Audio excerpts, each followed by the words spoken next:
everyone, and welcome back to the That One Video Galaxy podcast. I'm Jirard. I'm Brett. I'm Al. And we are here today to answer your questions. All comets, all the time. All Comet. What should we call this episode, the Brett? Comet Storm. The Comet Storm. I reserve the right to change the title later on. Hold on. Bradley, animate your version of the Comet Storm as an intro. Oh my God. Just one swipe. It just says Comet Storm. We got a Comet Storm coming on. What it basically means is that we are going to be answering a bunch of your comments. We got so many comments, you guys. People like us. I hope so. They do. They do. They especially like Al and his quietness. Oh, Al. Al's quietness brings so much to the table. I'm just here, man. There it is. But before we do that, last week on the podcast, we challenged Brett to draw an original, his inspiring alien, the best that he could. So what did you get for us? I'm looking forward to this. Okay, so yeah, I'll show you guys on the piece of paper I drew it on, but we'll put on the screen for you guys, okay? Yeah, I want to see it. All right, so what do we got? So I believe the challenge was to draw something that was an original alien that also elicited emotion, right? Yeah. Okay, here's my alien. Okay, so as you guys can see, there's my alien is a mathematical being from another dimension. Sure. What's its name? I didn't think of that. I don't give think it a name. You have to give it a name. I assume that its name is unpronounceable by. Well, then do the sound. What does it sound like? Something like that. I don't know. Awesome. I like it. Yeah, but it's like a mathematical being that's just like different types of it's a mirror though. Sure. It's just a bunch of mirrors. Sure. And you can see in the bottom left-hand corner there, it's like a sun. So it's sun. it just floats through space, and it reflects everything that it sees. I see. But it's not just visual reflection. It also it tries to understand people. It's sentient, but no one can understand it. So I just want to understand something. Yeah. It's basically like a living incarnation of the Triforce. Is that what the Triforce does? It tries to I understand don't know people? if that's what the Triforce does, but when I look at that I think of It does look like a bunch of Triforce-based taco nacho chips that are You on guys top got of me. each other. It was based on Triforce and taco nacho chips. I can't be original, you guys. I'm sorry. No. Let me tell you something. It's a damn good alien. Thank you. The better than what we drew. The We didn't try backstory anything. was that it's from another dimension, but it got lost in our dimension. But it comprehends us very well. Like an ant. An ant doesn't understand the difference between it doesn't understand how a car works, right? Sure, It can't see the difference between a car and an elephant. An ant Yeah. just sees, So in the same way, we can't perceive its dimension, Okay. but it completely understands ours and all the others. So, but it can't relate to us. All it does is reflect back at us. You know what I mean? Wow, that's too deep. That's the backstory. It just That's floats too through deep. space, hoping to find its way home. Wow. That's the story. That's incredible. I would not have come up with that at So, all. are there any emotions in you at all? I'm in awe. Awe is an emotion. Yeah, it's like this lonely being that just exists in the world. It can't relate in to the anybody. universe. It can't relate to anyone. It just reminds you of yourself all the time, looking at it several times. It's a mirror. It's a mirror. It's nacho chips mirror. Al? I mean, I have emotion towards it because you did it. So then challenge complete. Great. Thank you guys. Before we start today's podcast even further, this podcast is brought to you by Nachos. No, that sounds good. No, everyone's been slamming us hard in the comments about a iTunes, Google Play, Android kind of subscription service. Yeah. It's coming. We're just working it out because the current base that we have for the TOVG podcast with George Weidman and friends, that one is on a network plan that we're trying to adapt for this one. It's just been difficult because both the podcasts are called the TOVG podcast. So we're trying to balance it out as best we can. So hang tight. I think we'll have the podcast starting to roll out for next week, not this one, but for the following week. So TOVG podcast 5 and onward, and we will retroactively add the first 4 onto those RSS feeds, so you all can be subscribed. We understand how much easier it would be to digest this stuff if it were just audio. So we're doing it. Don't worry. It's going to be there. So with that in mind, let us dive into some of our comments. It would be a poor idea to dive into a comment. Dive into a comment. Do you know what comets are made out of, dude? Awesomeness. Yeah, that's right. Thank you, Al. Thank Yeah. you for just going in there. Let's just go down the line here. First comment. The first comment of today is by is from Wesley Captain Wedley Shut up, Wesley. Vicer. He says, "Hi, Jirard, Alan, Brett. My name is Wesley, and I'm a newer fan of your channels. Only been watching less than a year, but I love the content. Between watching your channels and other popular channels like the Game Grumps and Markiplier, I've always really wanted to start producing content. I've had ideas to start all kinds of channels, from playing board games drunk, to sketch comedies, to Let's Plays, and even podcasts. The issue that my friends who are on board and I have is finding time between all of our full-time and part-time jobs to actually sit down and create something to put out there. Oh, wrong way. Good job, Jirard. To pull out there. Nice one. What would you guys recommend for starting steps to building a YouTube channel, and what kind of problem/issue did you come across and resolve in the early stages of content creating? Thanks for all the hard work and dedication to your videos, and keep up the great content, Wesley." Thank you, Wesley. Thank you. Thank you, Wesley. Get the brandy, get the Pinot, get the sherry. alcohol, get the sherry. Should we turn the lights low? It's that where the first comment already is setting us down into a dark path of YouTube. Tight. Oh my gosh, this question. If you ever have a question, like, do you ever wish you could like take a paragraph or a dialogue of something and just frame it as a photo, but it's like you walk by it and it like plays the audio clip of what you're walking by? Huh. Interesting. That's what I want to do. I want to capsulize this question and answer as like almost like a, how do I start YouTube? And then we just play the stock answer. The stock answer. Right. First and foremost, do what you love. Yep. That sounds so simple, but that's the most important aspect of any YouTube thing, is whatever you're doing, whether it be a podcast, a Let's Play show, you have to love it. If you hate it, people will know. If you phone it in, people will know. If you kind of half care, half not care, people will know. The most important part about YouTube is you. That's why it's in the name, is that you are the person. YouTube, wow. it's your tube. I never put that together. Did you not? My bad. All right. That makes two of us. I never got that. Wow. Well, actually, that's not a true thing. It's always something that I say. It's that you are an important aspect of the platform, and it's important to know a few ground rules. One, it's great to be inspired by the people you love, but it's not good to replicate. I think that's something that people often confuse. If you want to do a Let's Play show, great. But what makes your Let's Play show different from everyone else's? Good one. When we made Beard Bros, we took a long, hard look at what was in the space. Alex hadn't started the decks yet. I was about 50,000 subs into Completionist, and we didn't really know how we could change the game. We wanted to try and kind of birth some new inspiration into the Let's Play scene, and we've been working on Beard Bros for months, and I think as we were about to launch, the Game Grumps launched. They launched technically a month before us, but we were established as a channel months before, and so one of the things we looked at is, well, we can't just be two guys playing video games anymore. That's something that we didn't want to do to begin with, but we wanted to try and bring a professional and streamlined look at games. So Alex was a games journalist in the games industry, and so he would give you the journalistic insight as to the games that we play, and I would give you the best gameplay that I could provide by beating the game in one go, by kind of guiding the experience. And that was kind of our angle for a while. You know, when Brett started Couch Fires with Santel, we instantly knew, this is fighting games. That's like the core of it. It's always been the core of what they wanted to talk about. And I think in the first form of Super Couch Fighters, it was going to be a podcast, but these guys really loved playing games, and that's kind of where it stemmed from. So the important thing you warned us. We were like, one of our first ideas, because that's how you pitched it. Santel was like, I want to do a fighting game podcast. And I was always like, sure. Like, whenever you want to rock, we'll talk about it.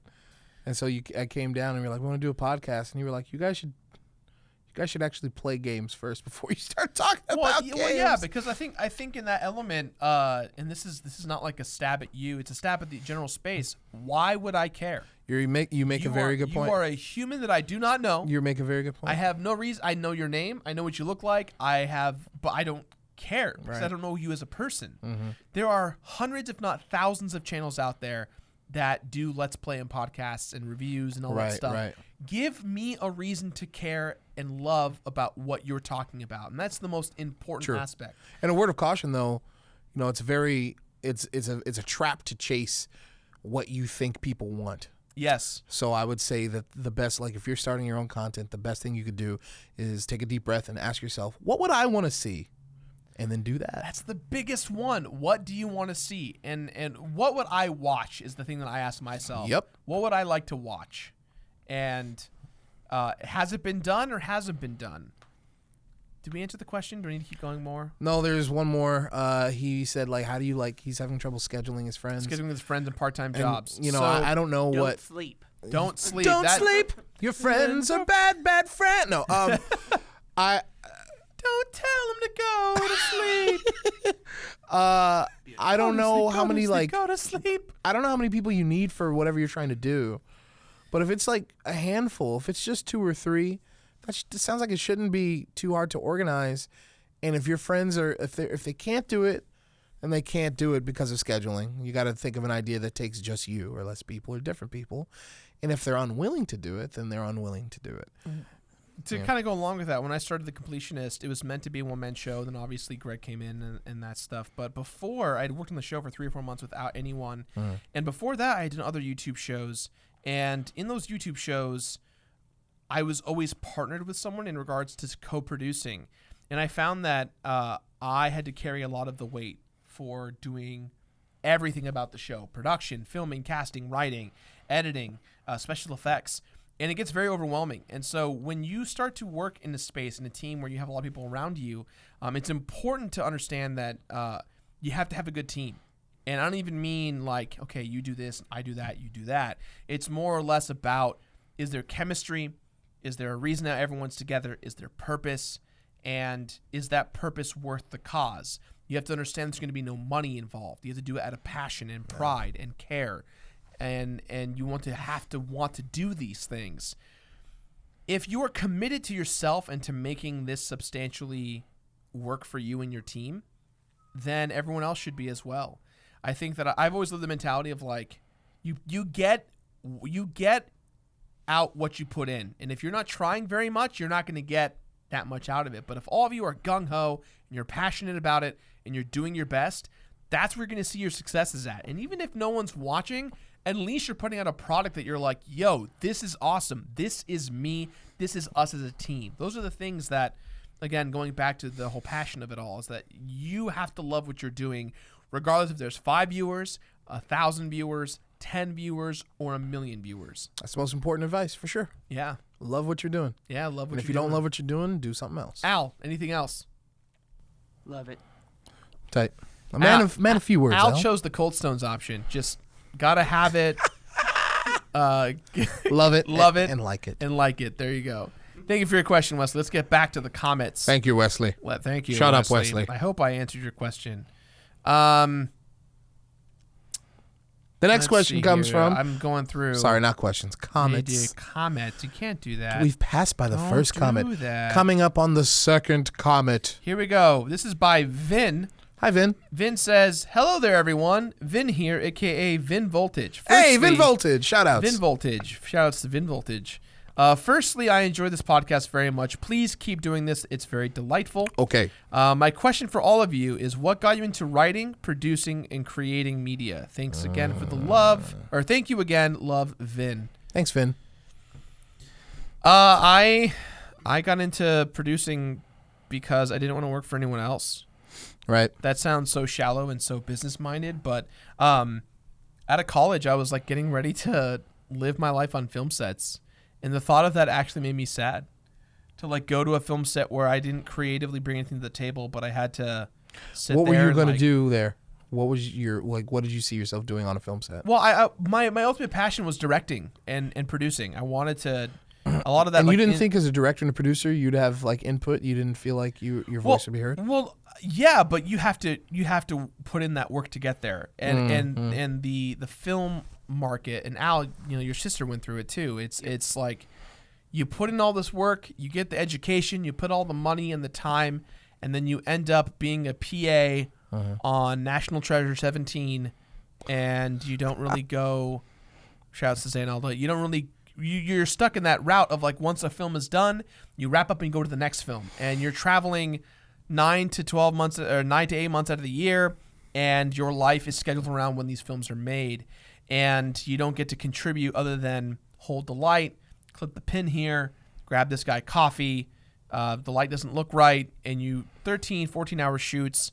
Yeah, I get you. It's hard. It's hard for It's not hard. a lot of creative payoff. Right, and I think that was the biggest thing of why I started doing writing and producing for myself, because I wanted to feel like I had the ability to create something that was worth the investment, worth the inspiration and to keep driving it. And I think I solidified my fate when I said I wanted to be a director, because I didn't really I was selling myself short before I got to get there. You know, it just was like, okay, I'm gonna make stuff. Great. Oh, I have to like become famous first to make anything worthwhile, because I can make the best movies of my lives. I can make the worst movie of my life when I'm a young adult. And obviously, when you're 20 versus when you're 30, you have different life experience. But I think that thought is what made me kind of go, oh man, like I don't want to work for everyone else for 9-8 months of the year without creating something. And that's kind of where my passion really was like, make stuff. You have to make it to see if it works. Mm-hmm. You have to fail, and you have to give it your best. Agreed. Brett, what do you think? I want to hear what Al thinks. Al, why the hell do you do what you do? That's actually very interesting. No, I like what I do. I do what I do because where I came from, kind of like a bunch of stuff back then, I actually came here with you from actually a manufacturing job. So this is just so much better. This is very different from a manufacturing job. Yeah. Yes, you aren't manufacturing anything here Except for dreams. digital dreams. Dreams. We are the dream weavers. Oh, that's it. Okay. Yeah. Al's a man of few words. I get it. So you basically came here. She's like, this is better. It's straight up. This is better. It's true, you know. Get to do what I love. I get to be with people that I care about and enjoy, and I get to be with Jirard. And I mean, come on. Confirmation that Jirard is not someone that you love and enjoy. I'm on a different level. I get to I'm be on with a people different I level. enjoy and love. And then there's Jirard too. So Okay, there's love, there's enjoy. Yeah, I'm better than that. What's up, world? Come at me. Yeah. Brett, what about you? You've always been a creative mind, if I recall. Well, I know I remember when I was little, I wanted to be a surgeon at one point. Don't know why, just did. And I remember like when I remember walking out of the original Bad Boys thinking I wanted to be a cop. But like, it wasn't until later that I realized like, oh, I don't want to be a cop. Like, I want to play as a fighting cop. Yes, no, I wanted to make stories. Like, it wasn't a cop. Like real life cops are boring, dude. Like their jobs are boring. Most of the time, their jobs are really boring. You know what I mean? If you're a cop watching, we love you and thank you for your service. Yeah, but most of the time, like most cops don't get to like chase down like cliched French bad guys. You know, like they don't get to do that. And I realized like, oh, what's exciting was the fabrication of that excitement from like the storytelling standpoint. And then I realized that like everything that I was passionate about in life was like, I like Ninja Turtles, I like X-Men. Like, what do all those things have in common? And it's like, you know, there's good stories behind that stuff. So I just want to tell stories. You know, that's all there is to it. I'm gonna officially plug this now. Yeah. Everyone, your homework for today is to go into YouTube and search the Street Fighter movie about Balrog. Brett wrote and produced this thing. It's an incredible piece. Thank you. It actually, when I saw this when it first came out, I think I just started the show. I saw The it. Completionist? Yeah, at the same, like right when Balrog debuted is when I started The Completionist. 2011? Yeah. Yeah, okay. The exact same time. I think I was maybe 3 months in and I saw it on the front page of IGN. Gotcha. He made a great film about Balrog and one about Vega as well. And you feel about my Vega film like how Al feels about you. So it's a great Balrog film. There's a Vega one too. No, it's not an afterthought. I feel you, baby. I love both of them. Thank you for plugging. Yeah, man, they were Yeah. great films. Balrog, Behind the Glory, and Matador. You got to go see them. That is your homework assignment. Go watch them. I think when I first hired Brett last year, one of our goals that we talked about was I want to make that. I want to make that type of entertainment. High quality video game based content. High quality video game based content. It doesn't need to be, video game high school is wonderful. And when I saw Freddie Wong do that stuff, I just said, man, that'd be so fun to make that.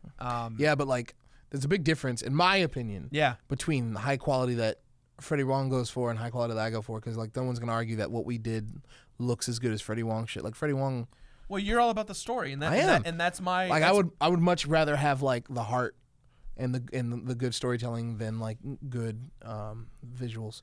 That's a plus too. I would love that, but you know, we made those two films on a real meager budget. Like it's part of the reason I'm real poor today. But I will say though that you can't tell. You I can't appreciate tell. that. That's You can kind of tell. No, I don't know, man. Look I at don't- Vegas Mask.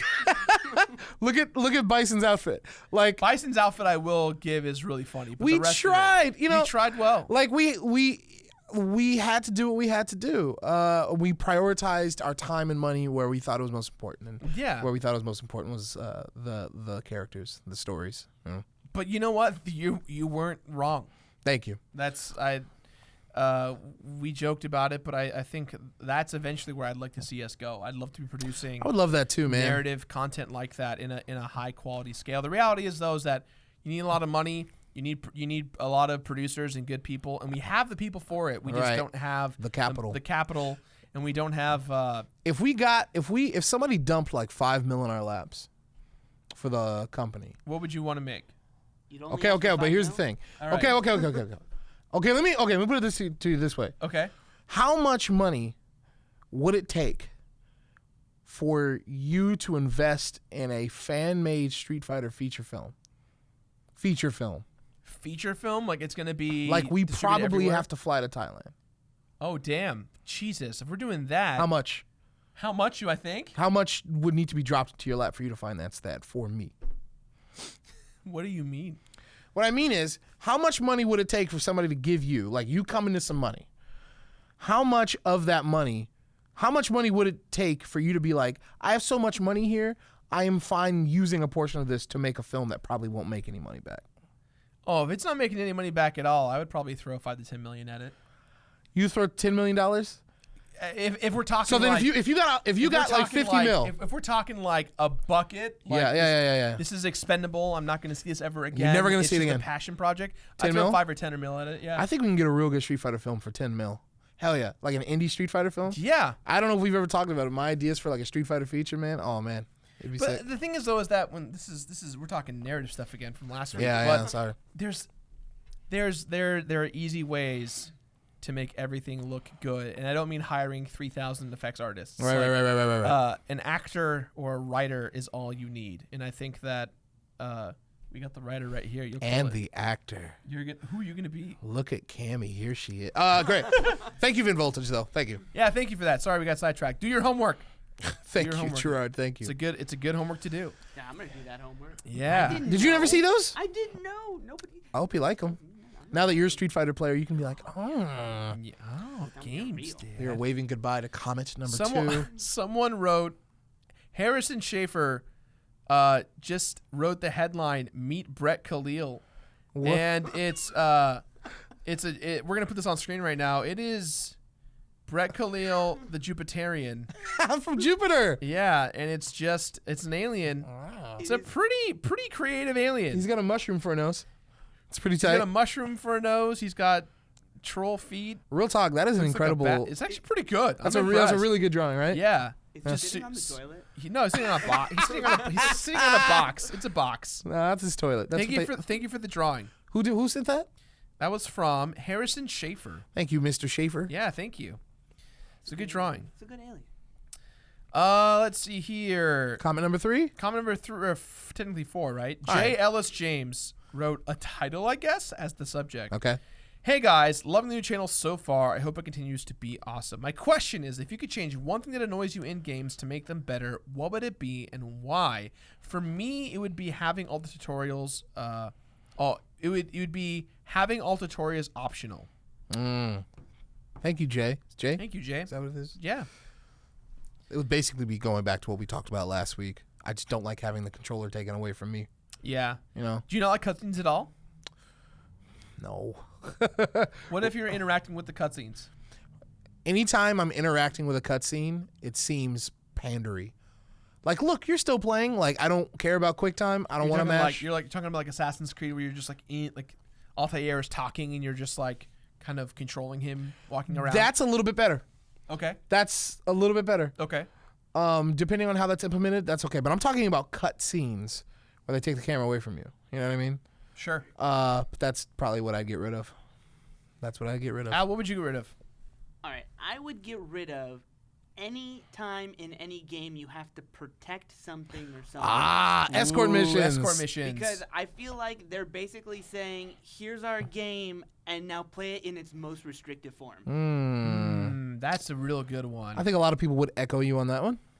If I had to get rid of something, what would it be? Multiplayer achievements. Multiplayer achievements, yes. I hate multiplayer achievements. I think that multiplayer achievements... Wait, is that your real answer? Yes, that was my real answer. Yeah, it's the worst. It is the worst. Nailed it. Well, okay. I understand the reasoning behind them. I understand that it inspires competitiveness, and it requires someone to go the extra mile. I hate it. I hate how it's like achievements are like get number 1 in the game, and it's like, great, I have to play this game for 300 hours to get good at it before I even decide.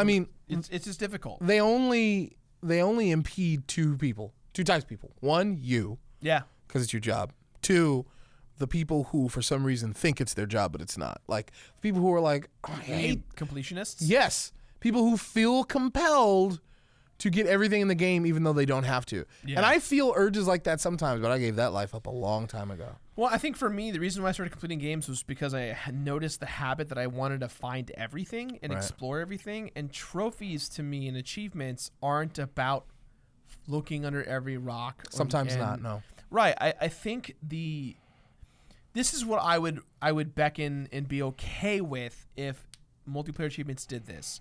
If you gave a reward or a unique notion as to what this achievement or trophy is for multiplayer, I'd be happier. And for instance, like Gears of War, you get to use different costumes and everything like that.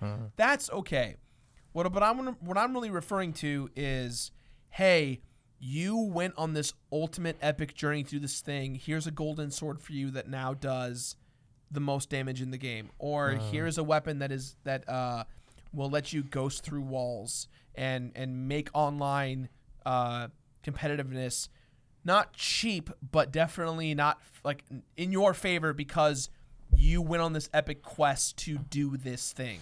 Yeah, I understand that you're saying the rewards should to match the efforts. Yeah, I get that. I agree. That's but it doesn't. So I hate multiplayer achievements. Thank you, Jay. Thank you, Jay. I think your name was Jay. I'm sorry if it wasn't. Yeah, it was. I remember your name sounded very good. Let's see. Goodbye to Comet number 4. Yes. Coming up on Comet number 5. It's a comet shower. Oh, here's a good one. This is from Will. Comet Shower. Comet Shower. Bradley, change the name of the episode to Comet Shower. That's please. weird. Shower. This one is from Will Kirkpatrick. Will Kirkpatrick. Will Kirkpatrick. Kirkpatrick. Patrick. It's a good name. Hello, everyone from That One Video Galaxy podcast. Hi. Hello. I guess I'm a longtime fan of the Completionist and all your junk. Oh, I guess all of our junk? Do you guys, as, and he puts in quotes, professional video game players, have any tips on keeping on playing a game and getting through the boring crap to the action and fun parts? I feel like I'm missing out on so many great games because they have a slow start or are really hard. Thank you, Will. Thanks for the question, Will. That's an interesting question, but it's really two questions because getting through something that's difficult is way different than getting through something that's boring or bad, in my opinion. Getting through something that's difficult, but they both are very much dependent on like what's it worth to you. Mm-hmm. It really depends. It's hard for me to say stick to it when the game is something like Sonic Boom. Put it down. But if you really like, I guess to not be a hypocrite, I have to answer this question the same way I would answer it when it comes to TV, because a lot of people are what I call continuity whores. They're continuity whores because you ask them like, how are you enjoying, Mad Men or whatever. For example, I'm not saying Mad Men's bad or good. I've never seen it. You're just throwing it out there. Yep. So it's like, how are you enjoying Mad Men? It's like, it's okay. I'm like, really? It's like, yeah. What season are you watching? 6. Why are you still watching then? I just got to see how it ends. That's bad. That is an abusive relationship. Don't do that. That's bad. It's like, I got to know how it ends. Like, that's what Wikipedia is for. You know how proud I am of myself? Like, I used to be that type of guy, where a bad movie would come on and it'd be awful. I'm like, oh God, I would just have to see how the story concludes. Everybody, I get it. Everybody wants a little resolution. Yeah. But nowadays, I'm like, oh man, this is awful. Click Wikipedia. Ha, terrible. You know, and then it's over. You know. So same thing for video games. If it's really bad and if you're not enjoying yourself, you should never have to force yourself. Unless you're me, because that's what I have to do. That's different. So yeah, that's my advice. Don't. Al, you're very passionate about this topic. I know. What is your take on it?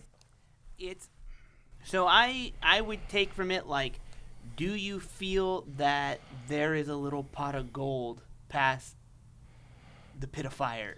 You know, because there's been a lot of times where I know I've started games or I've done something like that, and I've been like, help me, please. I stop. No. But you can see that there's maybe a little bit of just a little ray of hope or something, and you get through it, and then it's great. You know, you're talking about TV shows. It was actually, and going back and saying this now, it's really crazy because, like, for example, the show Supernatural. I started watching the first season, and I was like, I don't know. Kind of want to try it. It doesn't seem bad. Could be good. Got to the second season, and I was just hooked. I was like, all of it. I want all of it. So it's really... I actually am a fan of Supernatural as well. I'm right now watching season 11 on Netflix. 11? Yeah. That's right. Jeez. That's an investment. That's a true investment. Well, I understand. I think what Supernatural does, and I'm not trying to defend the show because it is campy to most people, but I think Supernatural, for as wise a premise as it is, there's so much new. And I think that's the incredible thing about it is that even though the show's been on for 11 years and it's just like new stories, new content, new actors, new storylines all the time with these two people that you have been bonding with for 11 years. And I think that in itself is an impressive feat. Sorry, you were saying, Al. No. It's exactly it. So I look at it, you know, you got to take everything you do with both like a grain of salt and with a little optimism. You'll know from, you know, probably after the second level of any game or second section whether it's going to be torture and not worth it to continue, or if there's going to be something better beyond. You know, you just got to, it's like a sixth sense. You just got to feel it out. Good call. Good call. Kingdom Hearts 2 is one of my favorite games. It has the worst opening segments I've seen. Don't care about ice cream. Don't care about ice cream. I don't care about these characters. I don't care about Roxas. What a bad move. Like, that would be like, oh my God, that's awful. Uh-oh, I think I just interrupted Brad. I'm sorry, dude. I didn't mean to interrupt you, but No, like you just no. reminded me of that. I forgot about that. Like, yo, here's this fan-beloved game, and we haven't had a sequel for years. You guys ready for that sequel? Yeah! Here it comes. Yeah! All right, first play for 2 hours as this person you don't know. What a... It's going to make sense in a little bit. Trust me. I guarantee That is it's going to make bad. sense. That's bad narrative. Like, don't do that. Ugh. You have... Look, Kingdom Hearts fans, we love Kingdom Hearts. But you got to give us a little leverage here. That opening is atrocious. And if you're going to make the atrocious. excuse of like, well, they were just setting up his character, we don't need that character. Like we have a main character already. You know what I mean? Like stop. Or go this route. Sonic Adventure 2. I can't believe I'm actually going to say this. Yeah. When the game starts, who do you play as? I don't know who. Sonic. Okay. When the game, like, depending on if you pick light side or dark side. But in the first level, when you get to the end of City Escape, you meet Shadow. Great. New character meeting the old character, and conflict is already in Mist. Within 3 minutes of playing the game, a conflict is established right away. Kingdom Hearts, we know what happened in the first game. Right. But there's a 3-hour, like, who is good, who is bad, who is Roxas. Where's Sora? Where's Donald and You're Goofy? right. There's too many unanswered questions. The end of Kingdom Hearts 1, we were left with questions. Huge cliffhanger. And then we have a sequel that no one really got into because it was a Game Boy Advance game. Yeah, forget that. But then you start off the second one being like, hey, remember the first game? Absolutely we do. Great. Did you play the second middle game? No. Okay, well then that doesn't matter anyways because we've already... Ignore that one. So here we go. Here's an original story about characters you've never heard of. Yeah. And yeah. And then it's like, wait, but 3 hours of gameplay as people we don't care about. Where's Donald? Yeah, real talk. I'm sorry. I didn't mean to start that. I really want someone to make a Kingdom Hearts 2 mod where it's just someone. Every question starts off with someone going, "Where's Sora?" And Yeah, then like, yeah. I don't know. And then someone's like, "Where's Goofy?" And then just like it cuts to like like Organization 13. It's like, "Hey, I've gathered you all here to ask one question. Where is Sora?" Like, no one knows. Where the hell is he? Where the hell you play as Sora? Has anyone seen Sora? I'm right here. No. Like, I don't even know where I am. Anyways, sorry, that was a side tangent. I didn't mean to. But that was my point. Is that, yeah, just if it's long and you know, like I think Kingdom Hearts fans, what got me into Kingdom Hearts was Disney. I love Disney. I love Final Fantasy, and I love Square Enix. So it's like those three things kind of coming together in a original IP is really fun, and it makes it worth the slodge because you get to play with there is but there's not really a good Tarzan game. There's not really a good Aladdin game aside from the old stuff. Sure. There's not like a Pirates of the Caribbean game worth playing or a Tron game worth playing, and this kind of gives you the ability to experience all of your favorite Disney franchises in one place with an original narrative. It's just really hard and convoluted at times, and as much as I love those games, that they narratively have a lot of problems. I think Birth by Sleep makes the most sense, but the only reason why you care about Birth by Sleep is because you've played the other ones, and that's saying a lot. Yeah, that's not good. If you're not telling a story that's compelling from the very beginning, that you need the other games to explain it. Yep, not good. You're having a hard time. Not there good. are plenty of ways to do a sequel to a game without putting all of your chips from the previous games in it. True. And I think that's the most common issue that these games suffer from. Even like that's where like things like Mario and Sonic get a huge pass because guess what? They happened previously in other those games don't even have plots really. Right. So. It's just like pick up the controller and go.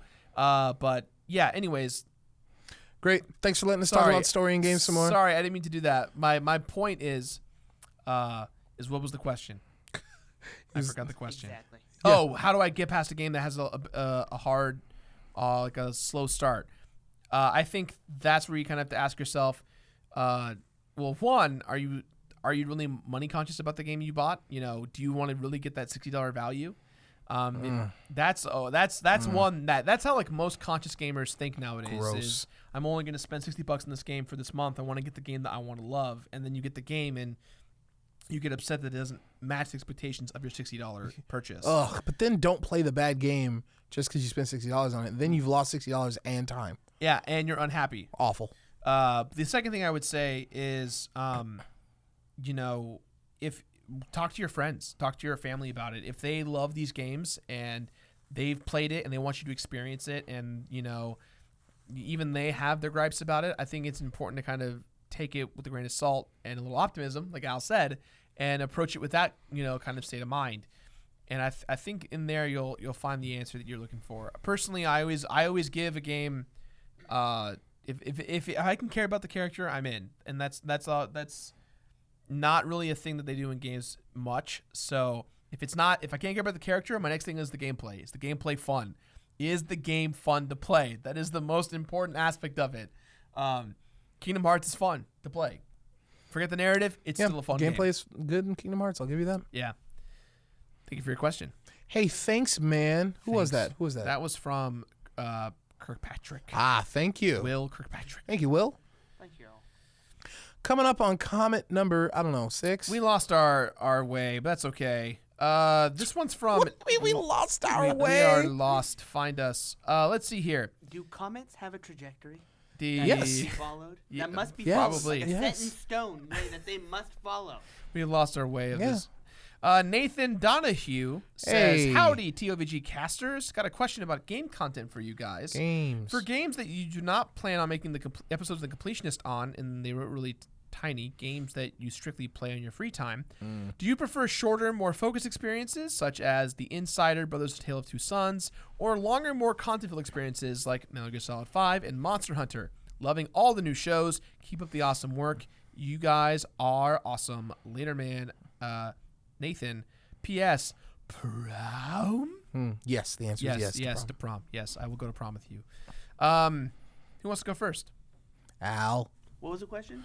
what kind of games do you prefer to short games or that are like kind of shorter experiences to enjoy, or longer games that are really big and fleshed out? like for your free time?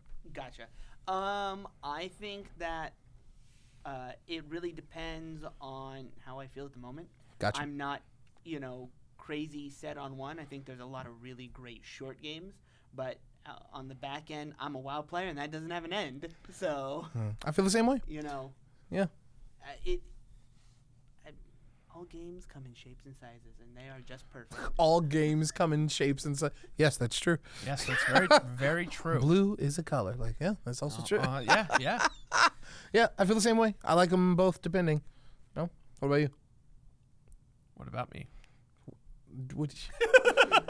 I think it depends. Like you said, Al. It depends on how I'm feeling. Games like Donkey Kong Country 2 and Shovel Knight and Mario platformers, just saying. Like platformers and consumable stuff that's within the 6 to 10 hour range are usually my favorite because I can pick them up at any given moment in the span of the playthrough and just have a good time. The levels are designed this way. I like it this way. This is hard. This is easy. There's enough of a scale and an overall scope to kind of jump in and jump out. Whereas when you're playing an RPG or a very narrative-heavy game, you kind of had to remember, previously on this game, what happened in order to keep playing it. Because so let's say you bought a brand new game. You bought Battlefield 1, and you're playing it, and it has a 100-hour campaign. Damn. I'm just making it up for this point. And you started playing the first few hours when you bought the game. 6 months go by, and you go, oh, I haven't even beat the campaign of Battlefield 1. So you start playing it, and you realize, oh, it's a 100-hour game. That means that's a commitment that you have to keep playing. No one has 100 hours to play a game unless you're a streamer or a YouTuber, because that's kind of what you do for a living.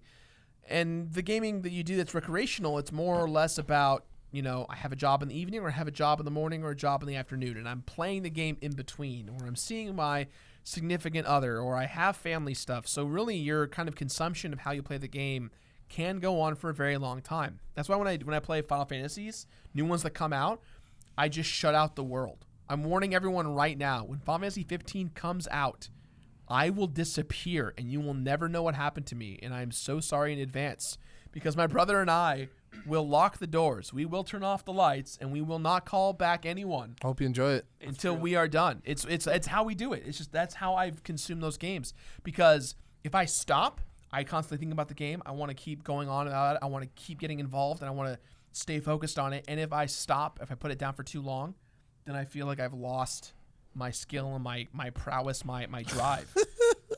It's crazy, I know, but that's how I've done Final Fantasy games as they've come out. All right. So you can kind of tell when I finished 15 or 13 how upset I was, because it took me about halfway through to realize how unhappy I was with it. I love the battle system in 13, but then everything else about it, I don't care about any of the characters. It looks beautiful, but I don't care about anyone. I care about Zaz. Zaz has the most relatable story. He wants to take care of his son. He wants to get his son back because his son is sick and wants to take care of him. Sounds interesting. I never played and any you know of those. that from the very beginning, but everyone else, you're like, these characters are so one-dimensional, and it's such a bummer. That sounds like the worst, my dude. Yeah. Oh well. Sorry, side tangent as always on the podcast. Side tangent. So yeah, I would say it depends on what you're in the mood for. Personally, I have to be in the mood to play RPG to play it. I can't just pick it up and go with it. I have to invest myself. So shorter games are more my jam. Thank you for your question. Thank you very much. Thank you. Let's see here. Yet another Comet. Okay, I just want to go ahead and someone asked this question. Hey Jirard, this is by Princey. And this is going back to what we said earlier, but if you're here, I'm going to go ahead and say it anyways. Hey Jirard, is there any chance that the podcast can be ported to MP3 or for the Apple Peeps to the Apple Store? It'd be great to get guys like me that go out in the city very often, listen to the podcast while climbing / top a mountain, or those who doesn't have the means of getting internet access on a daily basis. It would help to have additional traffic for the TOVG website, and it would be interesting to hearing you, Al, and Brett plug in some skits for sponsors and breaks.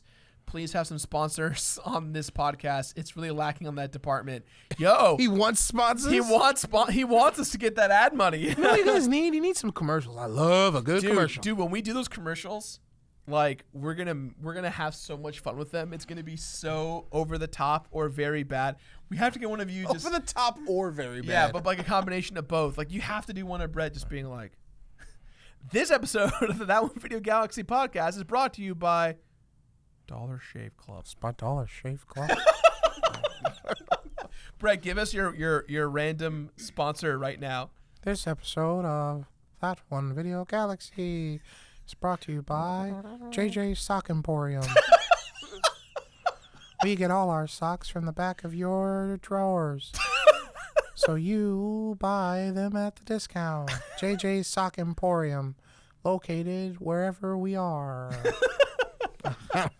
Perfect. I don't know. One of the big things as to early in the show, we brought on Al to do his character's Gung Ho Al, and then when Gung Ho Energy approached us, we were like, "Dude, we have the perfect brand," and so we were shooting the commercial for it, and I was writing the script, and I was like, "Oh man, like how am I gonna get Al to like act his way through this because he's never really acted before?" And then I was like, wait, I don't need Al to act because Al's hilarious. Right. So I made Al go, I just made Al go to the mic and I was like, Al, say anything you can think of that is just as random as you can.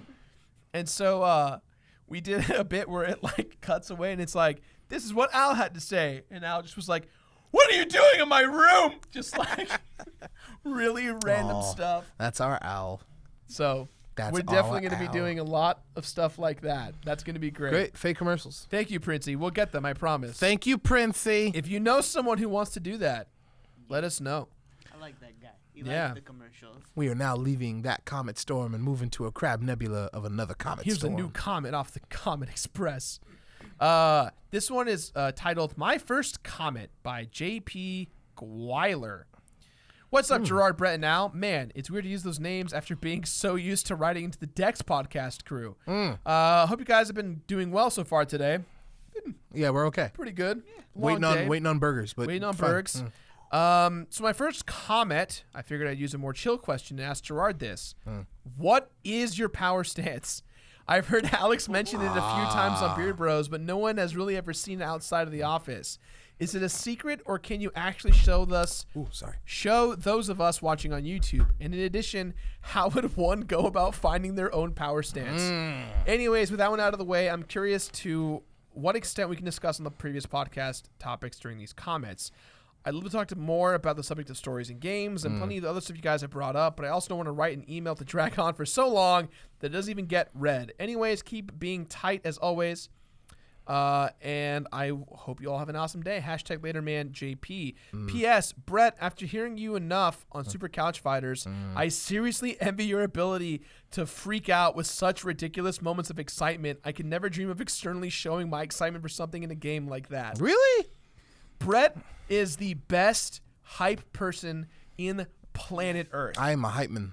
He's not just a hype man. He can literally take anything mundane and make it seem so wonderful. That's because the hype lives within. The hype is there. You just got to find it. Well, thank you, JP. I hope you find your hype soon, man. Let your hype flag love. Never mind.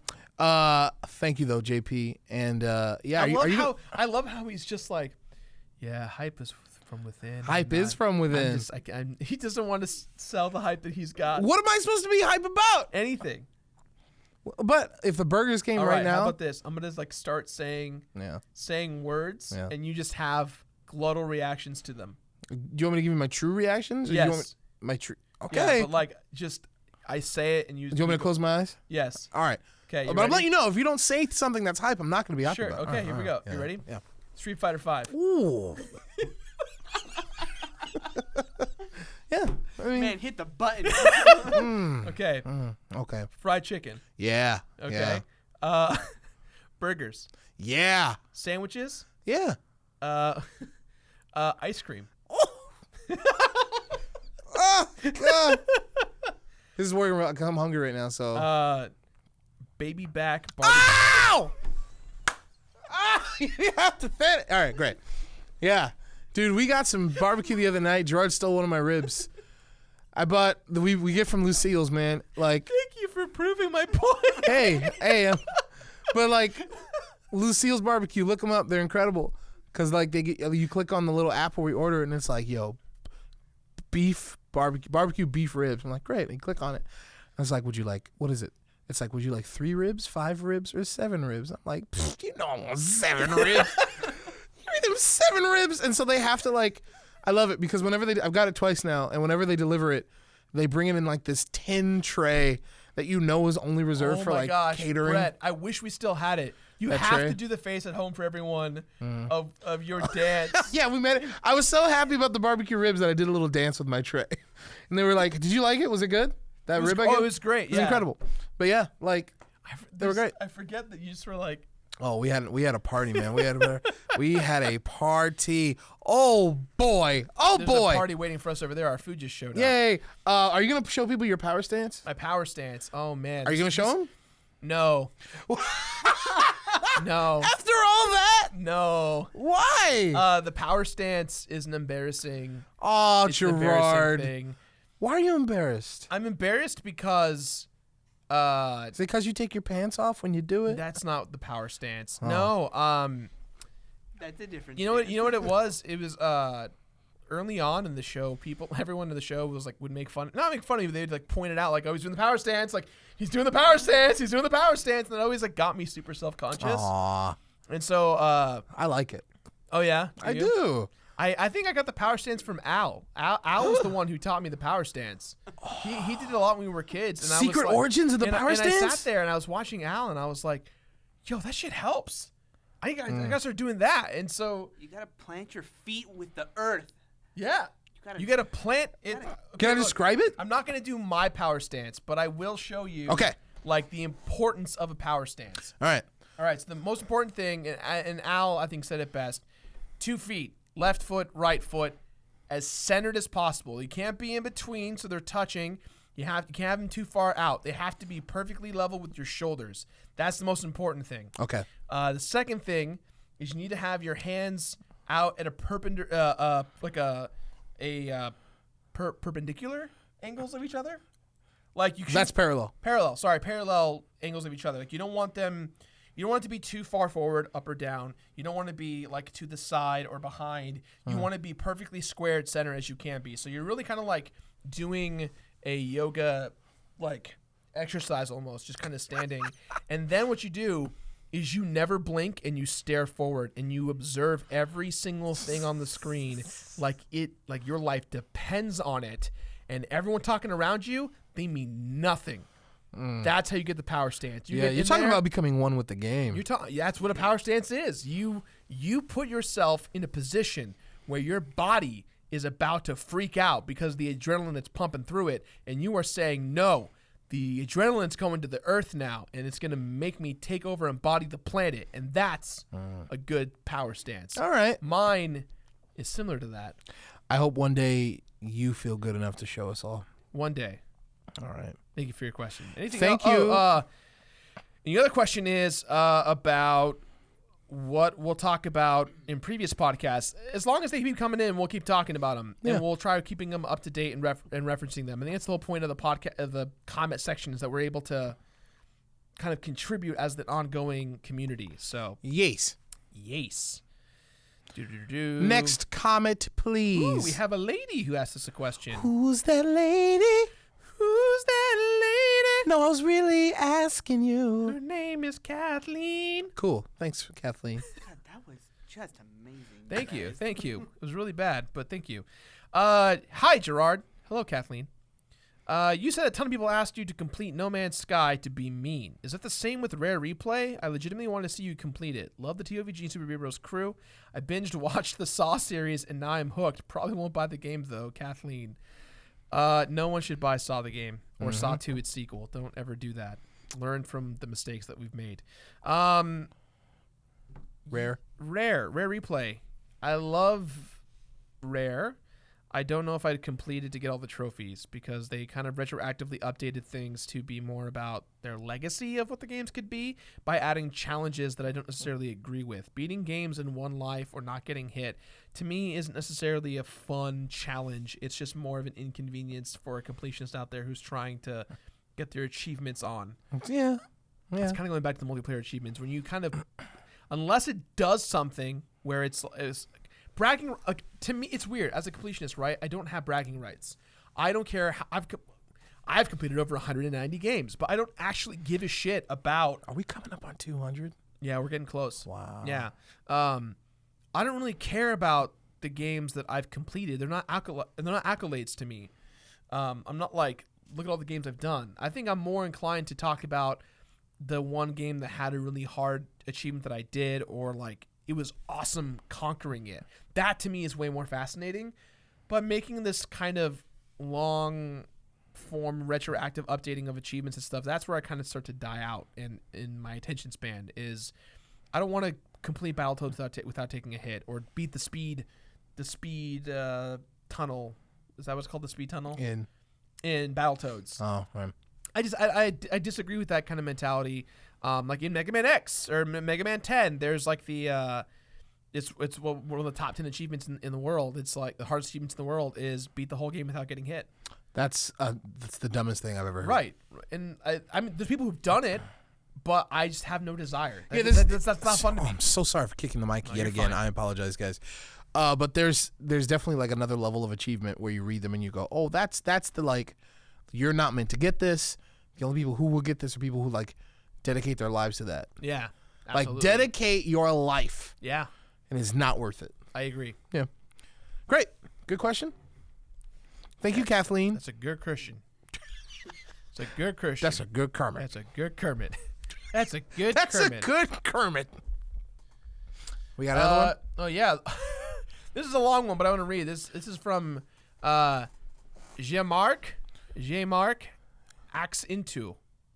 Oh, okay, great. Jirard.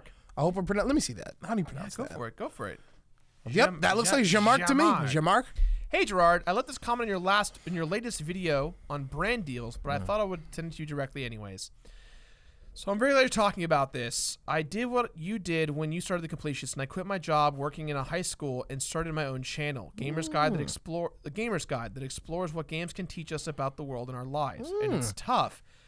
But it's exciting to see that one of my favorite YouTubers and inspirations for my channel is offering a bit of advice and insight onto how this works. I know it's going to take a lot of work, and I have to get into a place where people want to support me and my work. So thank you very much for the video and the channel, and I can't wait to see what else you've got. My question: what was your first brand deal, and did they approach you, or did you just have to put yourself out there until people decided to give you brand deals? I've got a lot saved up, which allows me to make these videos right now, but I know down the line I'll have to make a decision to keep making content full-time or getting a job to support my fiance while she's going through med school.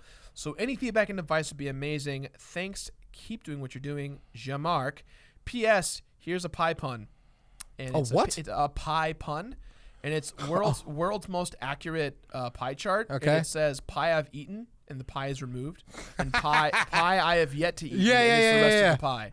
Gotcha. Great question. Great question. I think the first brand deal we did was Gung Ho Energy for Gung Ho Out.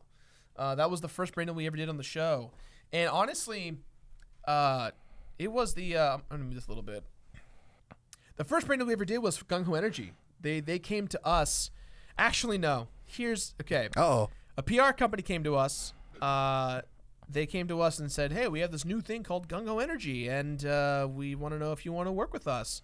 And they were like, "You want $300?" And we were like, "What? $300? $300? That could buy us a new gaming console." Yeah, because at that point we were making $0 on YouTube. Right. And so this was what, like 9 months into the show, 8 months into the show. This was the Pokemon episode where we actually introduced Alex to TOVG. And we had Gung Ho Al as our kind of brand ambassador, and so that whole commercial, that brand deal did so bad. Not because hold on, let me preface this. Everyone thought the ad was fake. We did such a good job at doing the ad that it just seemed like a joke. Like a fake product. And it wasn't a real thing. And so because no one bought it, we got, I think, a deduction in our pay. We didn't get paid out the $300. I think we got like $200. That sucks. Because we had no conversion. I think one person bought a box of Gung Ho Energy. And the comments literally in the video were like, dude, that Gung Ho Energy ad was so good.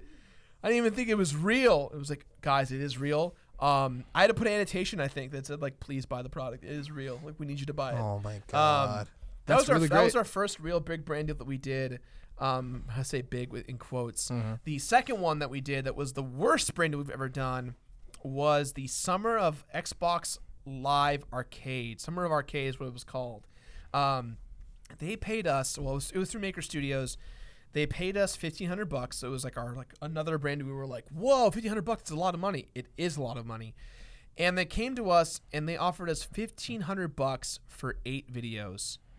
And at the time, I was like, we need that money. It equates to so much more months of the show. It could help build things out. We could get better equipment. Let's do it. So we took it, and I didn't have I didn't have the hype. I didn't have any kind of show on the channel that like represented this type of video. And so we took it, and everyone hated it. They hated it so bad.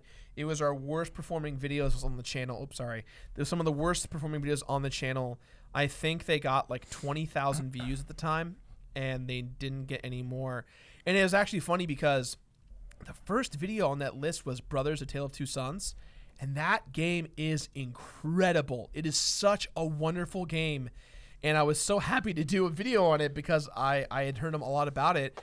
And I played it, and I was like crying throughout it because it was so beautiful. Wow. And it was really good. And I was like, man, I'm getting paid to talk about this wonderful game. And I was like, hey guys, I know I'm getting paid, but this game is awesome. It's so cool. Everyone hated it. Everyone hated me, and it felt I felt horrible. That the next set of videos, if you watch them, it's me destroying the games. I'm like, this game sucks. It's kind of fun. Don't buy it. Thank you, Microsoft, for sponsoring it. Like the other 3 videos, I actually ended up cutting back the deal from 8 to 4, and then I finished them out and I walked away because people were so unhappy about it. And I think that's where I kind of tried to get my grip on doing brand deals for the show that are about games. I try not to do that. I think I did it for Dungeon Defenders one time, Guns of Icarus, and Abzu recently, and we did one actually on The Walking Dead a couple days ago. And I did it because I did these ones because they were very different from the show. They weren't like a Nintendo IP. It wasn't like a playing a console game. Like, these are different experiences that people are going to take from it, and that's why I wanted to go with it. But brand deals are tough. They're so scary. I wish I had a better idea as to when the time is to turn the money on. I think Brett and I actually talked about this a few weeks ago, because you've been getting some generic, hey, Couch Fighters, we love your show. Will you make brand deals for us? Yeah, I usually ignore them because, like, you read it and go, like, we do blah, blah, blah, and we're willing to give you, like, market share, like, because, like, we have... CPAs, yeah. We only have 8 people that watch our stuff, so, like, there's no point in that. And we want to make sure that the first time that Santel and I are lucky enough to do a brand deal, we want to make sure it's something, a quality enough product, and also something that people won't hate too much. Yeah. But, that's really wishful thinking. We'll see if it gets there one day. I think the important takeaway is make the money, because people are going to hate you for the brief moment, and then a couple weeks will go by and they'll forget there ever was a brand deal, and you'll be fine. Make the money when you can, because this could one day all be gone, and you may not have anything to kind of take pride on in that moment. So, yeah, as long as you're truthful to you, you'll be fine. That's a good parent. That's a good Kermit. Thank you for your question. We'll do one last comment. We've got the final comment. The final comment. Bradley, put a final comment animation with some dramatic music. Final comment. Final comment. Make your head the comment. Thank you. The Bradley comment. The Bradley comment. Let's see here. As we come up on that final comment, thank you guys for hanging out with us today. Much appreciated. We've had a great time. This is a good time. Are you guys having fun? Yeah, that burger over there is just staring at me though, so it's hard. I know, right? It's so soon. I'm smelling it. Soon. It speaks to you. Yeah. Indeed. Let's see here. I'm trying to find ones that aren't. A lot of these ones are like ones we've already answered. So I'm trying to find ones that are a little more on the something unique. Comet. Yeah, exactly. Something unique. Comet. Let's see here. Oh, this one's from Lemming655. Hey, Lemming. Good evening / morning / day. Hey, my name is Kenneth Morris. Hi, Kenneth. Hey, Ken. And I've been enjoying your content of your family of hard workers for some time now. I will try to find a question to pose, but for the moment, consider this a love letter to everyone at the office for cranking out such steady and potent stream of classy and passionate content. What a sweetheart. As a fan of your work, you all pour all of your days and love into it, and I want to further state that I appreciate how you wade through the buggy marsh of the internet that is the YouTube comment Slow down. section. Stop. And unkind tweets and mishate. Kenneth is killing it in terms of his metaphysical conceit. He is riding that metaphor to the sunset, and I really appreciate it. Keep going. Damn, Kenneth, you're killing it. So, for that question, do larger groups such as TOVG ever seek the help of an HR type individual or someone who checks in on the mental state of your people? I'm a big fan. I've been watching for a while. My question is, are you guys okay? Hold on, before I move on, Bradley, we're gonna strike a pose individually, and I want you to get like the most dramatic music ever and do a digital slow zoom as our faces as we're like amping it up. So we'll start with Brett, then me, then Al. What am I doing? You just strike a really sad, unflattering face, and then just get away from the mic for a second. A sad face? Yeah, a sad face.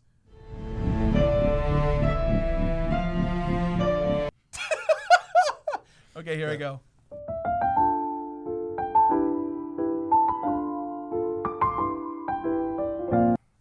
All right, Al, your turn.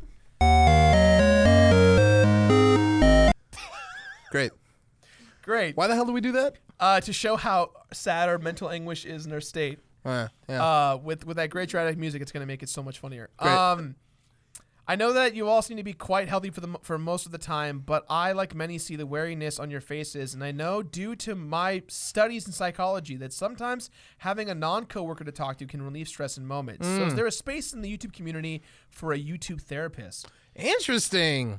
Yo, I always joke about this, about like how I have a therapist, but I don't actually joke. I actually have a therapist who I see. Oh, I haven't seen him in a while, but I used to go every Thursday for an hour and a half, and it really helped me center myself going forward. When all this stuff happened last year and the changeover of the show and the format and people coming and going, I got a lot of hate. I got people showing up to my house, putting my family in danger, and that scared me to the point where I needed to seek help. I needed to seek professional help. And, my therapist kind of taught me and talked to me about it, about how one therapeutic thing that as a gamer that I can kind of come to is playing something I hate and try finding the positives in it. Ooh. And so I started doing that. I used to hate MMORPGs, and I play Final Fantasy 14. Well, I haven't in a while, but I played it for a long time. That helped me kind of rebalance my center of my passion for games. And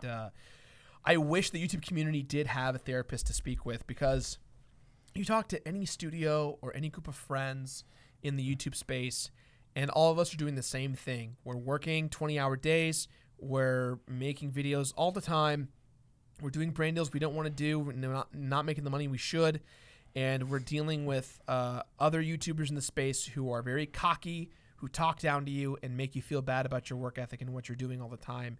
And that's when like the gossip starts and that kind of stuff. And you never want that. But I think if there was a YouTube therapist, I would definitely have one. If I had the money, there are two things I would get in this office for us to have absolutely. One is an on-site chef to cook us all the food we ever wanted, both healthy and... That would be a game changer. And guess what? We wouldn't have to pay for it. Game changer. We wouldn't have to pay for it. That's Game the best changer. part. An on-staff chef. He would hate me. He would hate me. The second thing is I probably would get an HR therapist to kind of check in with everyone and make sure everyone's happy, because we work so late. Yeah. We sleep so little. Yeah.